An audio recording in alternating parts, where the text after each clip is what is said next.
सो gas आज के studio में मैं कंपेयर करने वाला हूँ OnePlus 15R को Samsung S24 के साथ। तो चले जानते हैं कि आपको इन दोनों फ़ोन में से कौन सा फ़ोन खरीदना चाहिए। तो चले बिना देर के ऑडियो शुरू करते हैं। तो शुरुआत करते हैं हम दोनों ही फ़ोन के डिस्प्ले से। तो OnePlus में हमें 6.8 इंच की 1.5 के IPS AMOLED डिस्प्ले देखने को मिलेगी और साथ ही में हमें 165 Hz की रिफ्रेश रेट का सपोर्ट है। और ये जो डिस्प्ले उसमें आपको 1800 निट्स की हाई ब्राइटनेस मोड का सपोर्ट है और साथ ही में हमें HDR10+ और 10 बिट का सपोर्ट है। जबकि सैमसंग की बात करते हैं इस फोन में कोई 6.2 इंच की LTPO 2X dynamic AMOLED display देखने को मिलेगी और साथ ही में हमें 120 Hz की रिफ्रेश रेट का सपोर्ट है। और ये जो डिस्प्ले उसमें आपको HDR10+ और 10 बिट का सपोर्ट है और साथ ही में हमें 2600 निट्स की पीक ब्राइटनेस मोड का सपोर्ट है। तो अगर डिस्प्ले की बात करें तो जो सैमसंग का फ़ोन है उसमें आपको ज़्यादा प्रीमियम और कलरफुल डिस्प्ले देखने को मिलेगी। नेक्स्ट अगर परफॉर्मेंस की बात करें तो OnePlus में हमें स्नैपड्रैगन 8 Gen 5 प्रोसेसर देखने को मिलेगा और साथ ही में हमें LPDDR5 की रैम और UFS 4.1 स्टोरेज सपोर्ट देखने को मिलेगा। और ये जो फ़ोन है उसमें आपको 3 मिलियन एंड्रॉइड स्कोर देखने को मिलेगा। अगर गेमिंग की बात करें तो BGMI 165 FPS पर और जेनसन इम्पैक्ट 120 FPS पर खेल पाएंगे। जबकि सैमसंग की बात करें तो इस फोन में आपको स्नैपड्रैगन 8 Gen 3 देखने को मिलेगा और साथ ही में हमें LPDDR5 की रैम और UFS 4 स्टोरेज सपोर्ट देखने को मिलेगा। और ये जो फ़ोन है उसमें आपको 1.7 मिलियन एंड्रॉइड स्कोर देखने को मिलेगा। अगर गेमिंग की बात करें तो इस फोन में आपको BGMI 120 FPS पर खेल पाएंगे।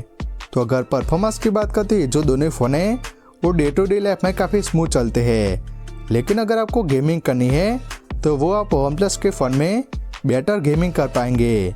बाकी अगर UI की बात करें तो OnePlus में हमें OxygenOS देखने को मिलेगा जो कि Android 16 पर बेस्ड है और साथ ही में हमें 4 साल के मेजर OS अपडेट और 6 साल के सिक्योरिटी अपडेट देखने को मिलेंगे। अगर फीचर्स की बात करें इस फोन में को प्लस की AI Mindspace, Gemini AI, portrait glow, AI recorder और AI परफेक्ट शॉट जैसे फीचर्स देखने को मिलेंगे। जबकि सैमसंग की बात करते इस फोन में को One UI देखने को मिलेगा जो कि Android 15 पर बेस्ड है और साथ ही में हमें 7 ईयर के मेजर और सिक्योरिटी अपडेट देखने को मिलेंगे।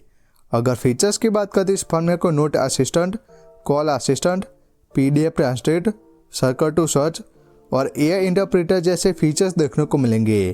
तो अगर UI की बात करते हैं जो दोनों फ़ोन हैं वो काफ़ी स्मूथ चलते हैं और साथ ही में आपको काफ़ी सारे AI फीचर्स देखने को मिलेंगे।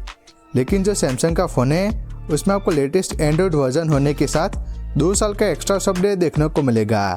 बाकी UI के मामले में जो दोनों फ़ोन है वो अपनी पर्सनल चॉइस हो जाती है।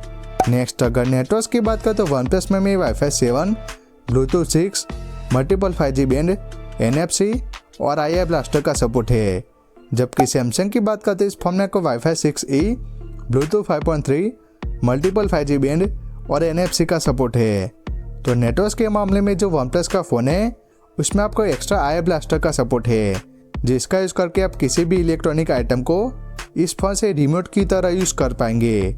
बाकी अगर बैटरी की बात करें तो OnePlus में हमें 7400 mAh की बैटरी और 80 वाट के फास्ट चार्जिंग का सपोर्ट है जिससे कि जो फ़ोन है अराउंड 60 मिनट में फुल चार्ज हो जाता है।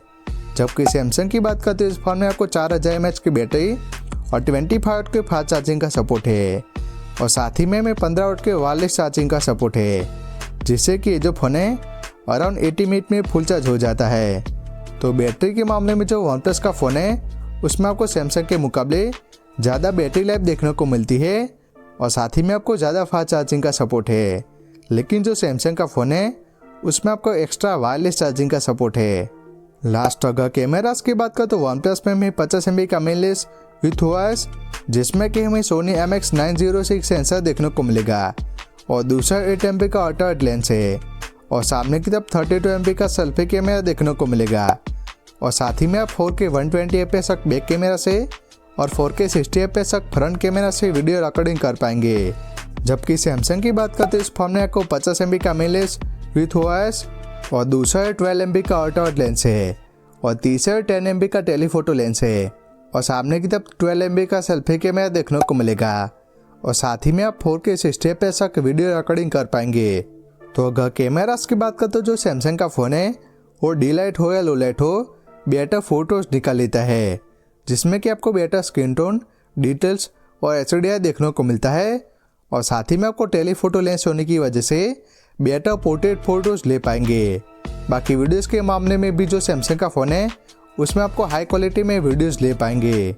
लास्ट अगर प्राइसिंग की बात करें तो OnePlus 15R की जो प्राइस है वो 12 GB रैम और 256 GB मेमोरी के साथ 48,000 से शुरू होती है, लेकिन ऑफर्स के साथ आपको 45,000 में देखने को मिल जाएगा। जबकि सैमसंग S24 की बात करें तो 8 GB रैम और 256 GB मेमोरी के साथ 46,000 से शुरू होती है। तो जो सैमसंग का फ़ोन है OnePlus के मुकाबले 2000 सस्ता है।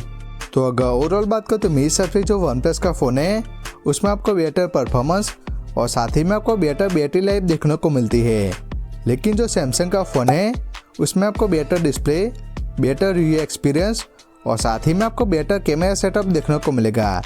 तो अगर आपकी मेन प्रायोरिटी सिर्फ गेमिंग है तो बेशक आप OnePlus की तरफ जा सकते हैं, लेकिन अगर आपको ऑल एंड्रॉइड पैकेज चाहिए तो बेशक आप सैमसंग S24 की तरफ जा सकते हैं।